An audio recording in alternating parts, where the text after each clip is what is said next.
लेकिन यहां एक बात है जो अधिकांश लोग समझ नहीं पाते।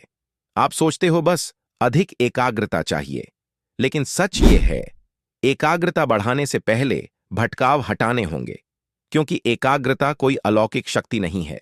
यह एक परिणाम है। जब आपके आसपास शोर कम हो जाता है, ईमानदारी से विचार, काम करते समय कितनी बार मोबाइल जांचते हो, कितनी बार बिना कारण स्क्रीन खोलते हो, कितनी बार स्वयं ही अपना ध्यान भंग करते हो, फिर कहते हो मेरी एकाग्रता कमजोर है।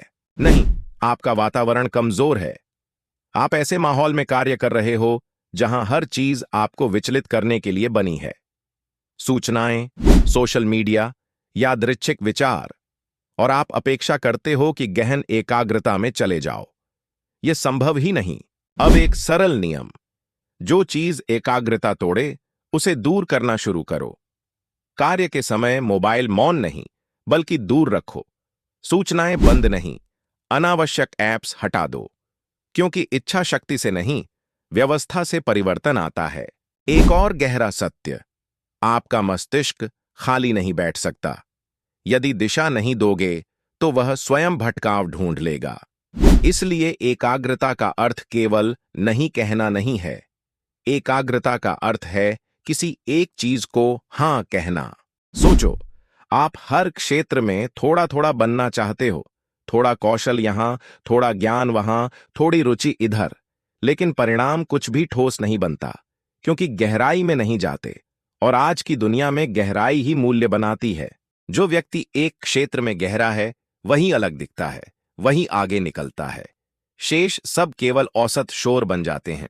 अब स्वयं से पूछो, गहराई चाहिए या भटकाव? क्योंकि दोनों साथ नहीं मिलते। एक और समस्या, आप शीघ्र ऊब जाते हो। जैसे ही काम थोड़ा कठिन होता है, कुछ आसान खोजने लगते हो, लेकिन यहीं खेल हार जाते हो, क्योंकि वास्तविक विकास हमेशा ऊब के बाद शुरू होता है। जब असहज होते हो, जब संघर्ष करते हो, जब मन भागना चाहता है और फिर भी वहीं टिके रहते हो, यहीं से स्तर परिवर्तित होता है। लेकिन आप क्या करते हो?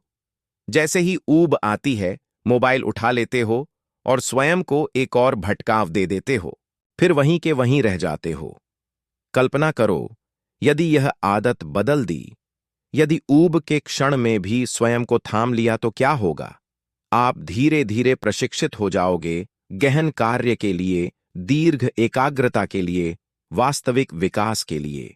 एक और शक्तिशाली बात, आप हर दिन सुबह उठते हो, लेकिन स्पष्ट नहीं होता कि आज करना क्या है, तो स्वाभाविक रूप से यादृच्छिक चीजों में समय व्यर्थ कर देते हो। इसलिए स्पष्ट प्राथमिकताएं ही एकाग्रता बनाती हैं। यदि पता है कि आज सिर्फ ये दो काम महत्वपूर्ण हैं, तो मस्तिष्क भी उसी दिशा में जाएगा। लेकिन यदि सब कुछ महत्वपूर्ण है, तो कुछ भी महत्वपूर्ण नहीं रहेगा। एक नियम, हर दिन सिर्फ 2-3 काम निर्धारित करो, जो जीवन को आगे ले जाएंगे। शेष सब वैकल्पिक है। सुनने में सरल लगता है, लेकिन यही सबसे बड़ा अंतर बनाता है।